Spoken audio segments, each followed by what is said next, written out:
আসসালামু আলাইকুম। সবাই কেমন আছেন? আশা করি সবাই ভালো আছেন। আজ আপনাদের জন্য নিয়ে এসেছি গল্পের অন্তিম পর্ব। আশা করি গল্পটি আপনাদের ভালো লাগবে। তাহলে চলুন শুরু করা যাক। আমি আফরিনকে বললাম, "চলো নিচে যাই।" এই বলে ওকে রেখে উঠে হাঁটতে শুরু করলাম।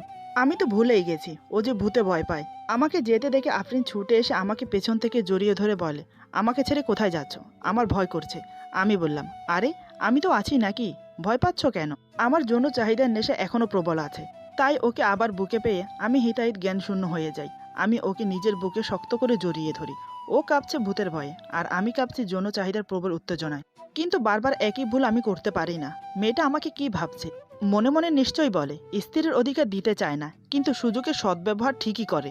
না, নিজেকে সংযোগ রাখা নিজের দায়িত্ব। আমি আফরিনকে ছেড়ে দিয়ে বললাম, "চলো নিচে যাই।" তারপর আমি ওর হাত ধরে রুমে এলাম। রুমে এসেও ওকে আশ্বাস দিলাম যে ভয়ের কোনো কারণ নেই। আমি আছি তো তোমার পাশে। কিচ্ছু হবে না, শান্ত হয়ে ঘুমিয়ে পড়ো। মেয়েটা ভয়ে গুটিসুটি মেরে শুয়ে আছে। প্রতিদিন তো একটু পরপর নড়ে চড়ে উঠত, কিন্তু আজ একেবারেই শুয়ে আছে। আমি আর কিছু বললাম না, চোখ বন্ধ করে ঘুমানোর চেষ্টা করছি।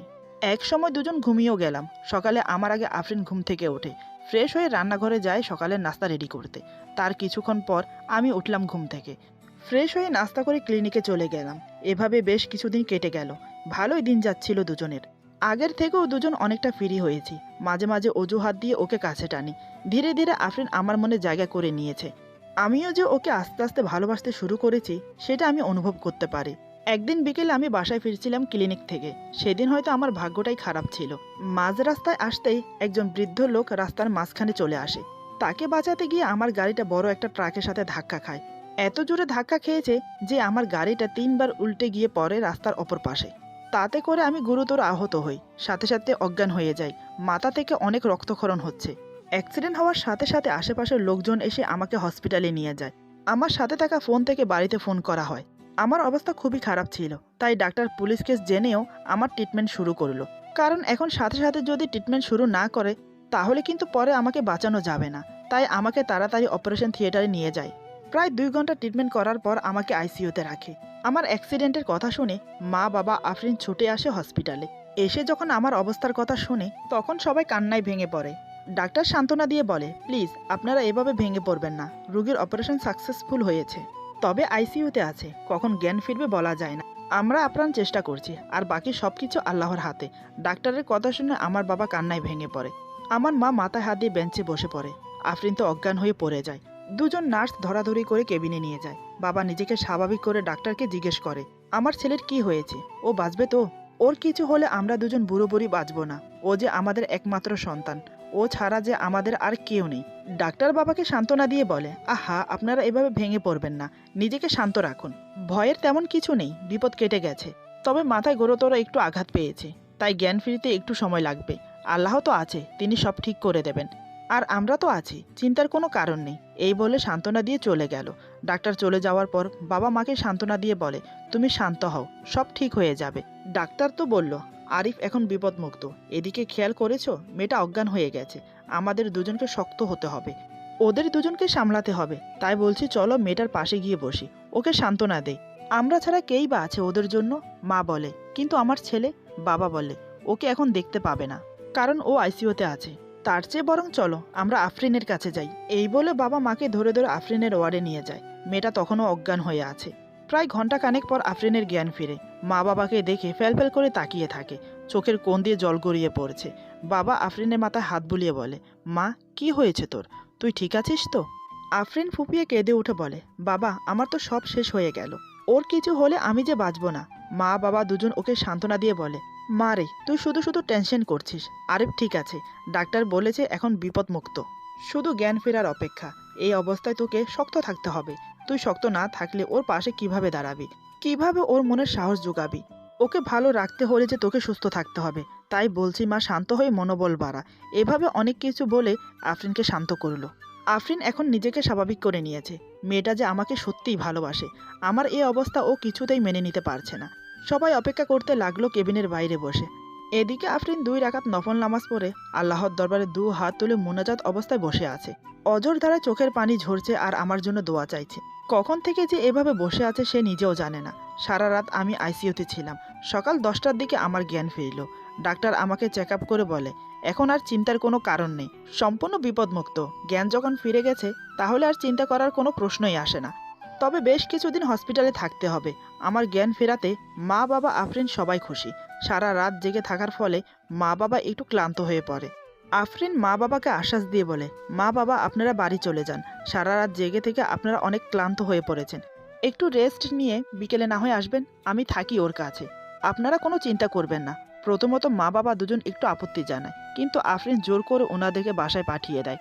আমি তখন কথা বলার অবস্থায় ছিলাম না, শুধু চোখ মেলে তাকিয়ে থাকা ছাড়া আর কিছুই বলতে পারি না। মাথার সাথে সাথে আমার নাকের হাড্ডি ভেঙে গিয়েছিল, তাই সম্পূর্ণ নাক জুড়ে অপারেশন করা হয়েছে। তার ফলে আমি কথাই বলতে পারি না, নর্মাল খাওয়া দাওয়া একদম বন্ধ, স্যালাইনের সাহায্যে খাওয়ানো হয়। মা বাবা চলে যাওয়ার পর আফরিন আমার পাশে বসেছিল, আমার দিকে করুণভাবে তাকিয়ে চোখের জল ফেলছে। আমার এই পরিস্থিতি যেন ও মেনে নিতে পারছে না। আমার একটা হাত শক্ত করে ধরে বলে, রাস্তা একটু সাবধানে গাড়ি চালাতে পারো না? তোমার যদি কিছু হয়ে যেত তাহলে আমার কি হতো, আমি কাকে নিয়ে থাকতাম? আমি আলতো করে ওর হাতটা চেপে ধরি, একটু মাথা নেড়ে বলি কান্না না করতে। এমন সময় ডাক্তার আসে। আফরিনকে কাঁদতে দেখে ডাক্তার বলে, প্লিজ আপনি এখানে কান্না করবেন না রুগীর সামনে, তাহলে উনি আরও অসুস্থ হয়ে পড়বে। এখানে নার্স আছে ওনাকে দেখার জন্য, আপনি বাসায় চলে যান। আফরিন চোখের পানি মুছে বলে, সরি ডাক্তার, আমার ভুল হয়ে গেছে, আমি আর কখনো কান্না করব না। আর বাকি রইল নার্স, আমি তো আছি, আমি ওর সেবা করব, তাই নার্সের কোনো প্রয়োজন পড়বে না। যদি কোনো সমস্যা হয় তাহলে আমি আপনাকে জানাব। অনেক অনুরোধের পর ডাক্তার রাজি হলো আফরিনকে আমার কাছে থাকতে দিতে। ডাক্তার যাওয়ার সময় বলে গেল, কান্নাকাটি করা একদম চলবে না। আফরিন একটা ভেজা টাওয়াল দিয়ে আমার হাত পা মুছে দিচ্ছে, মাঝে মাঝে ওর চোখের জল চকচক করে উঠছে। আমি যেন দেখতে না পাই সাথে সাথে ওনা দিয়ে মুছে ফেলছে। আমি দেখা ছাড়া কিছু বলতে বা কিছু করতে পারছি না, তাই চুপচাপ শুয়ে থাকি আর ওর দিকে তাকিয়ে থাকি। মা বাবা বিকেলের দিকে আসে, কিন্তু আফরিন তাদেরকে এখানে থাকতে দেয় না। এখানে থেকে অসুস্থ হয়ে না পড়ে তার জন্য বাড়িতে পাঠিয়ে দেয়। আফরিন হসপিটালে থাকে আমার কাছে, সে বাড়িতে যায় না। আফরিনের সেবা যত্নে এক সপ্তাহের মধ্যে আমি অনেকটা সুস্থ হয়ে উঠি। এখন আমি একটু একটু কথা বলতে পারি। এক বিকেলে আমি হেলান দিয়ে বেডে শুয়ে আছি, আফরিন আমার সামনে চেয়ারে বসে আছে। আমি আস্তে আস্তে করে বললাম, আমার জন্য তোমার খুব কষ্ট হচ্ছে তাই না? আমার জন্য তোমাকে হসপিটালে থাকতে হচ্ছে, আমার জন্য নিজের খেয়াল পর্যন্ত রাখতে পারছো না, ঠিকমতো খাওয়া দাওয়া করছো না, নিজের শরীরের যত্ন নিচ্ছ না, কি হাল করেছো নিজের আমার জন্য। আফরিন আমার হাতের উপর হাত রেখে বলে, ছি, এমন করে বলছো কেন? তুমি আমার স্বামী, তোমার যত্ন তোমার খেয়াল আমি রাখবো না তো কে রাখবে বলো? আমার কোনো কষ্ট হচ্ছে না, আমি ঠিক আছি। আমি ওর হাত শক্ত করে ধরে বললাম, সত্যি তোমার মতো বউ পাওয়া ভাগ্যের ব্যাপার। আমি আজ পর্যন্ত তোমাকে স্ত্রীর অধিকার দেইনি, তোমাকে সবসময় অবহেলা ইগনোর করে এসেছি, তবে চেষ্টা করেছি তোমাকে খুশি রাখার। কিন্তু তুমি এত কিছুর পরেও আমার খেয়াল রাখছো, আমার সেবা করছো। তোমার সেবার দৌলতে আজ আমি অনেকটা সুস্থ। কি বলে যে তোমাকে ধন্যবাদ জানাবো সে ভাষা খুঁজে পাচ্ছি না। আফরিন বলে, ধন্যবাদ জানাতে হবে না, এটা আমার দায়িত্ব, আমি শুধু আমার দায়িত্বটাই পালন করেছি, আর কিছু না। এমন সময় ডাক্তার আসে আমাকে চেক আপ করতে। লাস্টের কথাটা সে শুনেছে। আফরিনের কথার জবাবে সে বলে, শুধু দায়িত্ব নয়, তুমি দায়িত্বের থেকেও বেশি করেছো। তারপর ডাক্তার আমাকে উদ্দেশ্য করে বলে, আপনার তো অ্যাক্সিডেন্ট হওয়ার পর আর জ্ঞান ছিল না, তাই হয়তো আপনি জানেন না, এই আপনার স্ত্রী। অ্যাক্সিডেন্টের কথা শুনে তো প্রচুর কান্না করেছে। তারপর আমি যেগুলো বললাম তা শুনে সে অজ্ঞান হয়ে গেছে। পুরো 1 ঘন্টা অজ্ঞান ছিল সে। জ্ঞান ফেরার পর নামাজ পড়ে আপনার জন্য দোয়া চেয়েছে আল্লাহর কাছে। সারা রাত আপনার জ্ঞান ছিল না, সকাল 10টায় আপনার জ্ঞান ফিরেছে। তারপর তো আপনি সবই দেখছেন। এই 10 দিন হতে চলল, উনি তো বাসায় যায়নি, শুধু আপনার সেবা করেই যাচ্ছে। সত্যি বলতে এমন বউ পাওয়া ভাগ্যের ব্যাপার। আপনি খুব লাকি আরিফ চৌধুরী। এই বলে ডাক্তার চেক আপ করে চলে গেল। ডাক্তার চলে যাওয়ার পর আমি বললাম, তুমি আমাকে বলনি কেন এত কিছু হয়ে গেছে? এটা তুমি খুব অন্যায় করেছো, তোমার কিন্তু বাড়ি যাওয়া উচিত, নিজের খেয়াল রাখা উচিত। আফরিন বলে, আরে আরে এত উত্তেজিত হওয়ার কিছু নেই, আমার কিচ্ছু হবে না। আর এসব কথা তুমি সুস্থ হলেই সব জানতে পারতে, এখন শুধু শুধু এসব বলে তোমাকে চিন্তায় ফেলতে চাইনি। আমি বললাম, কিন্তু তারপরও। আফরিন বলে, অনেক হয়েছে, ডাক্তার তোমাকে কথা বলতে নিষেধ করেছে, তাই চুপ করে শান্ত হয়ে শুয়ে থাকো। এভাবে আরও 2 সপ্তাহ আমি হসপিটালে থাকলাম। এখন বাড়ি ফেরার পালা। সব ফর্মালিটি ফিল আপ করে হসপিটালের পেমেন্ট মিটিয়ে সবার থেকে বিদায় নিয়ে গাড়িতে বসলাম। গাড়ি নিয়ে ড্রাইভার আঙ্কেল এসেছিল, সাথে বাবা। ড্রাইভার আঙ্কেল আর বাবা সামনের সিটে বসেছে, আমাকে নিয়ে আফরিন পিছনের সিটে বসে। আমি সোজা হয়ে বসতে পারছিলাম না, এখনও শরীরটা অনেক দুর্বল, আমি একটু উসখুস করছি। আফরিন বুঝতে পেরে বলে, তোমার কি বসে থাকতে সমস্যা হচ্ছে? আমি বললাম, একটু হচ্ছে। আফরিন বলে, তাহলে একটা কাজ করো, আমার কোলে মাথা রেখে শুয়ে পড়ো। আমি না করতে পারলাম না, আমি ওর কোলে মাথা রেখে শুয়ে পড়লাম। আফরিন আমার মাথায় হাত বুলিয়ে দিচ্ছে, ভালোই লাগছে আমার। কখন যে ওর কোলে মাথা রেখে ঘুমিয়ে পড়েছি আমি নিজেও জানি না। গাড়ি যখন বাড়ির ভেতরে প্রবেশ করে থামলো তখন আমার ঘুম ভাঙলো। আমি জেগে উঠতেই আফরিন আমার মাথায় হাত বুলিয়ে বলে, আমরা চলে এসেছি, তুমি এবার আস্তে আস্তে উঠে বসো। আমি ওর কথা মতো আস্তে আস্তে উঠে বসলাম, কিন্তু সেও আমাকে সাহায্য করলো উঠে বসার জন্য। তারপর গাড়ির থেকে নেমে বাবা আর আফরিন আমাকে ধরে ধরে বাড়ির ভেতরে নিয়ে গেল। বাড়ির ভেতরে প্রবেশ করে অবাক হলাম, কারণ আমাকে দেখার জন্য আত্মীয় স্বজন সবাই এসেছে, এমনকি আফরিনের মামা মামিও এসেছে। সবার সাথে বসে কথা বলার অবস্থায় আমি ছিলাম না, তাই ছোট্ট করে একটা সালাম দিয়ে রুমে চলে গেলাম। পুরো 3 সপ্তাহ পর হসপিটাল থেকে বাসায় ফিরলাম। বাসায় ফিরে একটা স্বস্তির নিঃশ্বাস ফেললাম, কারণ হসপিটালে আমি হাঁপিয়ে উঠেছিলাম। একে তো অসুস্থ, মনে হচ্ছে আমি আরও অসুস্থ হয়ে পড়ব। আফরিন আমাকে ধীরে ধীরে বিছানায় শুয়ে দিল, আমার কোমর পর্যন্ত পাতলা একটা কম্বল দিয়ে ঢেকে দিল। আমাকে জিজ্ঞেস করে, তোমার কিছু লাগবে, তুমি কিছু খাবে? আমি বললাম, আমাকে নিয়ে আর ভেবো না, আমি ঠিক আছি। আর যদিও কিছু লাগে আমি তোমাকে বলবো। এখন তুমি নিজের খেয়াল রাখো, নিজের প্রতি যত্ন নাও। আয়নার সামনে গিয়ে দাঁড়িয়ে দেখো আমার জন্য নিজের কি হাল করেছো। আফরিন বলে, ও কিছু না, আমি ঠিক আছি। আমি বললাম, কতটা ঠিক আছো আমি বুঝতে পারছি এবং দেখতেও পারছি। এখন কথা না বাড়িয়ে ফ্রেশ হয়ে নাও। আমার কথা মতো আফরিন আর কথা বাড়ালো না, ফ্রেশ হতে চলে গেল। এই 3 সপ্তাহে মেয়েটা অনেক শুকিয়ে গেছে। চুলগুলো তেল শ্যাম্পু ছাড়া উস্কো খুস্কো হয়ে আছে। ঠিকমতো না ঘুমিয়ে চোখের নিচে কালি পড়েছে। প্রায় ঘন্টাখানেক পর আফরিন ফ্রেশ হয়ে বের হলো। আমি অপলক দৃষ্টিতে তাকিয়ে আছি। কি সুন্দর লাগছে ওকে। ভিজে চুলগুলো থেকে টপ টপ করে জল পড়ছে। ওর চেহারায় আকর্ষণীয় একটা লাবণ্য ফুটে উঠেছে। মনটা ছুঁয়ে গেল। আফরিনের চোখে পড়ল আমি ওভাবে তাকিয়ে আছি। সে অন্যদিকে তাকিয়ে বলে, কি ব্যাপার, অমন করে কি দেখা হচ্ছে? আমি বললাম, কি আর দেখব, তোমাকে দেখছি। আফরিন বলে, আমাকে দেখছো মানে? এর আগে কি আমাকে আর দেখোনি? এই কয়দিন তো রাত দিন 24 ঘন্টা তোমার সাথেই ছিলাম। আমি বললাম, তা তো ছিলে, তবে আজ একটু অন্যরকম লাগছে তোমাকে। আফরিন বলে, অন্যরকম লাগছে মানে? আমি তো আগের মতোই আছি। আমি বললাম, তুমি কি জানো গোসলের পর তোমাকে কত সুন্দর লাগে? তোমাকে খুব সুন্দর দেখাচ্ছে, আমি যে চোখ সরাতে পারছি না। আফরিন লজ্জা পেয়ে বলে, যা, তুমি যে কি বলো না, তোমার মুখে কিছু আটকায় না। আমি বললাম, যা সত্য তাই বলেছি। আফরিন বলে, অনেক হয়েছে প্রশংসা করায়, এখন শান্ত হয়ে শুয়ে থাকো, আমি তোমার জন্য স্যুপ নিয়ে আসছি। এই বলে আফরিন চলে গেল। আমি ওর চলে যাওয়ার দিকে তাকিয়ে থেকে মুচকি হাসলাম। শুয়ে শুয়ে ভাবছি, মেয়েটাকে আর কষ্ট দেব না, আমাকে ও অনেক ভালোবাসে।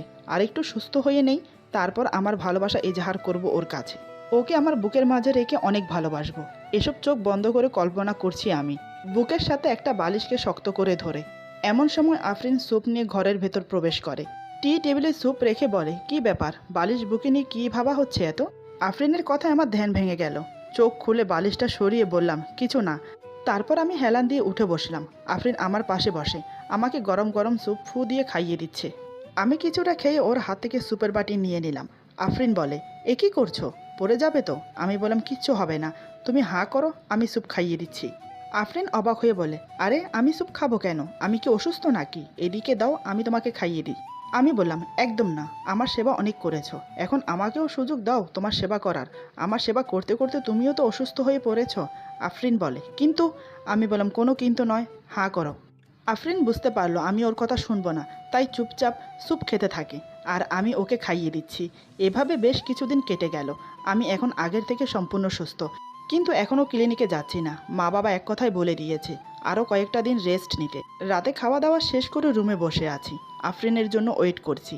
কিছুক্ষণ পর হাতের কাজ শেষ করে আমার জন্য গরম 1 গ্লাস দুধ নিয়ে আসে রুমে। দুধের গ্লাসটা আমার হাতে দিয়ে বলে, গরম গরম দুধটা খেয়ে নাও। আমি চুপচাপ খেয়ে নিলাম, কিছু না বলে। গ্লাসটা টেবিলের উপর রেখে আফরিনকে বললাম, এই চলো না ছাদে যাই, অনেক দিন তো হয়ে গেল আমরা ছাদে যাই না। ভূতের ভয় পাওয়ার পর থেকে আমরা আর ছাদে যাইনি।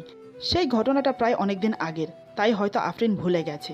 আমি কিন্তু ভুলিনি। মনে মনে ভাবছি, এই রে, এখন যদি ভূতের কথা মনে পড়ে যায় তাহলে কিন্তু ছাদে আর যাবে না। কিন্তু না, সত্যিই আফরিন ভুলে গেছে ভূতের কথা। সে খুশি মনে বলে, চলো যাই। মনে মনে একটা দিক নিঃশ্বাস ফেলে বললাম, বাঁচা গেল, সত্যি মেয়েটা ভুলে গেছে। তারপর দুজন ছাদে গিয়ে বসলাম। আমি আর আফরিন পাশাপাশি, দুজনেই বাইরের পরিবেশটা দেখছি। আজ আকাশে পূর্ণিমার চাঁদ, ভারী সুন্দর আলো ছড়াচ্ছে। ঠান্ডা ঠান্ডা বাতাস বইছে, বাতাসের সাথে সাথে ফুলের মিষ্টি গন্ধ ভেসে আসছে। ফুলের গন্ধে পরিবেশটা মোমো করছে। আজ আমার বলতে কোনো দ্বিধা নেই, আমার মনের মানুষটা যে আমার পাশে আছে, আমিও যে ওকে বড্ড ভালোবেসে ফেলেছি। ইচ্ছে করছে শক্ত করে জড়িয়ে ধরে ভালোবাসাটা প্রকাশ করি। চাঁদের আলোতে আফরিনকে খুব সুন্দর দেখাচ্ছে। আমি রোমান্টিক দৃষ্টিতে ওর দিকে তাকিয়ে আছি। হালকা হালকা বাতাসে ওর চুলগুলো উড়ছে। পরিবেশটায় একটা রোমান্টিক রোমান্টিক ফিলিংস কাজ করছে। আমি ধীরে ধীরে আফরিনের হাত ধরলাম। সে এক ঝলক আমার হাতের দিকে তাকিয়ে চোখ সরিয়ে নেয়, কিন্তু আমাকে কিছু বলে না, আর হাতও সরিয়ে নেয়নি। বুঝতে পারলাম সেও চাইছে আমি তার হাত ধরি। আমি ওর হাত আমার অন্য হাতে তুলে নেই, তারপর দু হাতে চেপে ধরি ওর হাত। জানি না আফরিন কি বুঝলো, সে আমার দিকে ফিরে বলে, তুমি কি কিছু বলবে? আমি বললাম, হ্যাঁ বলবো। আফরিন বলে, কি বলবে বলো। আমি বললাম, কোথা থেকে যে শুরু করি সেটাই ভেবে পাচ্ছি না। আফরিন বলে, তোমার যেখান থেকে ভালো লাগে তুমি শুরু করো। আমি বললাম, তুমি কি আমাকে ভালোবাসো? আফরিন বলে, আজ হঠাৎ এই প্রশ্ন কেন বলো তো? আমি বললাম, মন চাইছে জানতে, তাই জিজ্ঞেস করলাম। আফরিন বলে, তোমার কি মনে হয় আমি তোমাকে ভালোবাসি? আমি বললাম, তুমি খুব চালাক, আমার প্রশ্ন আমার থেকেই উত্তর চাইছো। বেশ, বলছি তাহলে। আমি জানি তুমি আমাকে ভালোবাসো, অনেক বেশি ভালোবাসো, কি তাই তো? আফরিন মাথা নিচু করে বলে, খুব বেশি ভালোবাসি। আমি বললাম, আমার কাছে জানতে চাইবে না? আফরিন বলে, কি? আমি বললাম, আমি তোমাকে ভালোবাসি কি না। আফরিন বলে, আমি তো জানি তুমি আমাকে ভালোবাসো না, তুমি তো মন্তাহাকে ভালোবাসো। এই বলে মাথা নিচু করে নেয়। আমি বললাম, যদি বলে আমি তোমাকে ভালোবাসি, তাহলে কি তুমি আমাকে আপন করে নেবে? তোমার ওই ছোট্ট মনে আমাকে জায়গা দেবে? আমার এই কথায় আফরিন চোখ তুলে তাকায় আমার দিকে। সে আমার কথা বিস্ময়ে অবাক হয়ে যায়। সে ভাবতেও পারছে না আমার কথাগুলো কতটা সত্যি। আমি কি সত্যি ওকে ভালোবাসি, না মজা করছি? আফরিন কান্নাজড়িত গলায় বলে, তুমি আমার সাথে মজা করছো? আমি ওর ধরে থাকা হাতটা মুখের কাছে এনে একটা চুমো খেলাম। তারপর ওর চোখে চোখ রেখে বললাম, আমি তোমার সাথে মজা করছি না, সত্যি আমি তোমাকে ভালোবাসি। তোমার মায়ায় আমি জড়িয়ে গেছি। তোমাকে ছাড়া আমার বুকটা এখন শূন্য শূন্য মনে হয়। খুব ভালোবেসে ফেলেছি তোমাকে। তোমার বুকে মাথা রেখে সারা জীবন থাকতে চাই। তোমার সাথে একসাথে পথ চলতে চাই। তোমার হাসিতে হাসতে চাই। তোমার কান্নায় কাঁদতে চাই। তোমার দুঃখে দুঃখী হয়ে ভাসতে চাই। বলো, তোমার সঙ্গী করবে আমাকে? কথা দাও তুমিও মন্তাহার মতো আমাকে ছেড়ে চলে যাবে না। মন্তাহাকে হারিয়ে এখনও বেঁচে আছি, কিন্তু তোমাকে হারিয়ে আর বাঁচতে পারবো না। তোমাকে যে আমি আমার জীবনের থেকেও বেশি ভালোবেসে ফেলেছি। আমার কথাগুলো শুনে আফরিন আমার বুকে ঝাঁপিয়ে পড়ে, আমাকে শক্ত করে জড়িয়ে ধরে চিৎকার করে কেঁদে ওঠে। আমিও তাকে শক্ত করে জড়িয়ে ধরি। সে কান্না করতে করতে বলে, এমন করে বলো না, আমি তোমাকে ছেড়ে কোথাও যাব না। আমিও যে তোমাকে বড্ড ভালোবাসি। আমার খুব ইচ্ছে করে তোমার বুকে মাথা রেখে সারা জীবন কাটিয়ে দিতে। আমি ওর মাথায় হাত বুলিয়ে বললাম, এই পাগলি, এভাবে কেউ কান্না করে? তোমার তো খুশি হওয়ার কথা, তোমার আরিফ তোমাকে ভালোবাসে, তুমি তোমার সম্পূর্ণ অধিকার পাচ্ছ, তাহলে কান্না কিসের? কান্না বন্ধ করো। আফরিন বলে, এটা কোনো দুঃখের কান্না না, এটা সুখের কান্না। তোমাকে পেয়ে আমি স্বর্গ পেয়েছি, আর কি চাই আমার? আমি বললাম, তাই বুঝি পাগলি, তাহলে তাহলে তোমাকে স্বর্গের সুখ আরেকটু দেই। এই বলে ওর ঘাড়ে গলায় কিস করতে থাকি। আমার এই কাণ্ড দেখে আফরিন চোখ বন্ধ করে আমার পিঠে খামচে ধরে। আমি ওকে কিস করতে করতে ওর পুরো পিঠে হাত বুলিয়ে দিচ্ছি। এভাবে কতক্ষণ ছিলাম, দুজনে হোশ ছিল না। আর আমরা যে ছাদে বসে এসব করছি তা তো মাথায় ছিল না, কারণ দুজনেই চোখ বন্ধ করে একে অপরকে কিস করে যাচ্ছি। হঠাৎ আফরিন সম্বিত ফিরে পেয়ে নিজেকে সরিয়ে নেয়, তারপর লজ্জায় অন্যদিকে মুখ ফিরিয়ে নেয়। ওর কাণ্ড দেখে আমি বিরক্ত হয়ে বললাম, কি হলো, অন্যদিকে ফিরে আছো কেন? আফরিন বলে, কিছু না, আমরা কিন্তু ছাদে আছি, সেটা ভুলে গেলে চলবে না। বুঝতে পারলাম খোলামেলায় এসব করা ও পছন্দ করছে না। তারপরও আমি ওর হাত ধরে টেনে বুকের সাথে জড়িয়ে নিলাম। মুখের সামনে মুখ এনে বললাম, ছাদ হয়েছে তাতে কি হয়েছে? এখানে তো তুমি আমি ছাড়া আর কেউ নেই। ভালোবাসতে কোনো বাধা নেই, তাহলে আর আপত্তি কিসের? আফরিন বলে, যা দুষ্ট, এভাবে খোলামেলা এসব করা ঠিক না, রুমে চলো। আমি বললাম, ঠিক আছে তাই চলো, তবে আমি তোমাকে কোলে করে নিয়ে যাব। আফরিন বলে, এই একদম না, তুমি অসুস্থ, তোমার কোনো সমস্যা হোক আমি তা চাই না। আমি বললাম, আরে তুমি কোনো চিন্তা করো না, আমি ঠিক পারবো। এই বলে আফরিনকে কোলে করে নিয়ে রুমে চলে এলাম। ওকে খাটের উপর শুইয়ে দেই, বড় বড় নিঃশ্বাস নিতে থাকি। সত্যি বলতে আফরিনকে কোলে করে নিয়ে আসতে আসতে আমি সত্যি হাঁপিয়ে গেছি। আমাকে হাঁপাতে দেখে আফরিন উঠে বসে বলে, আমি বলেছিলাম না তুমি পারবে না, দেখেছো? আমি ওর মুখে আঙ্গুল ঠেকিয়ে বললাম, চুপ, একদম চুপ, কোনো কথা নয়। এই বলে ওকে শুইয়ে দিয়ে ওর বুকে নিজের মাথা রাখি। আমার ছোঁয়াতে ওর হার্টবিট বেড়ে যায়। তার শব্দ আমি কান পেতে স্পষ্ট শুনতে পাচ্ছি। আফরিন আমার মাথাটা ওর বুকে শক্ত করে জড়িয়ে ধরে। আমি ধীরে ধীরে ওর মুখের কাছে আমার মুখ নিয়ে গেলাম। ওর কপালে আলতো করে চুমো খেয়ে বলি, ভালোবাসি, ভালোবাসি, ভালোবাসি। এই বলে ওর ঠোঁটের মাঝে আমার ঠোঁট মিশিয়ে দিলাম। আফরিন সাথে সাথে চোখ বন্ধ করে নেয়। এক হাতে আমার পিঠ খামচে ধরে, অন্য হাতে আমার চুল ধরে। আমি আর আফরিন একে অপরকে ভালোবেসে ভেসে যাচ্ছে অজানা কোথাও। দুজন দুজনের মাঝে হারিয়ে যাচ্ছি। প্রবল উত্তেজনায় দুজন সঙ্গমে লিপ্ত হলাম। আমি আফরিনকে আদর দিয়ে ভরিয়ে দিচ্ছি। এক সময় ক্লান্ত হয়ে আফরিনের পাশে শুয়ে পড়ি। আফরিনকে বুকের সাথে শক্ত করে জড়িয়ে ধরি। সেও আমার বুকের সাথে মিশে থাকে। আমি ওর মাথায় হাত বুলাতে বুলাতে বললাম, ওই দিন রাতে ছাদে ভূত দেখে ভয় পেয়েছিলে, মনে আছে? আফরিন বলে, ভূত? ভূত বলে কিছু আছে নাকি? আমি বিশ্বাস করি না। সেদিন আমি জেনে শুনে ভূতের ভয় পেয়েছিলাম, যাতে আমি তোমার কাছে আসতে পারি। আর হাতটা যে আমার কাঁধের ওপর তুমি রেখেছিলে ভূতের ভয় দেখানোর জন্য, সেটা আমি খুব ভালো করেই জানি। আমি বললাম, তার মানে তুমি ভূতকে ভয় পাও না? আফরিন বলে, কে বলেছে আমি ভূতকে ভয় পাই? তুমি যেমন অভিনয় করেছো আমিও তেমন তাল মিলিয়ে তোমার সাথে অভিনয় করলাম। আমি বললাম, তুমি তো খুব ফাজিল। আফরিন বলে, তুমিও কিছু কম যাও না, আমাকে ভয় দেখিয়ে নিজের কাছে টানতে চেয়েছো। আমি বুঝি জানি না? আমি ওর মাথায় আলতো করে কিস করে বললাম, সত্যি সেদিন আমার খুব ইচ্ছে করছিল তোমাকে কাছে পেতে, তাই ভূতের ভয় দেখিয়ে তোমাকে বুকে টেনে নিলাম। আফরিন বলে, এত কিছু করার কি আছে, আমাকে একটিবার বললেই হতো, আমি তোমার বুকে ঝাঁপিয়ে পড়তাম, আমার সবটুকু ভালোবাসা তোমাকে উজাড় করে দিতাম। আমি বললাম, তাই বুঝি আমাকে এত ভালোবাসো? আফরিন আমাকে শক্ত করে জড়িয়ে ধরে বলে, অনেক বেশি ভালোবাসি। এভাবে সারা রাত আমরা একে অপরের সাথে গল্প করে ভালোবেসে কাটিয়ে দিলাম। দুজনের ভালোবাসা পূর্ণতা পেল। শুরু হলো তাদের সুখী দাম্পত্য জীবন। ভালোবাসার জিনিসটা এমনই হয়, আমরা অবহেলা যাকে করি তার প্রতি ভালোবাসা দিন দিন বৃদ্ধি পেতে থাকে, আর যাকে সবচাইতে বেশি ভালোবাসি ধীরে ধীরে তার প্রতি ভালোবাসা ফুরাতে থাকে। হয়তো নিজের দিক থেকে না হলে ওর দিক থেকে ঠিকই শুরু হয়ে যায়।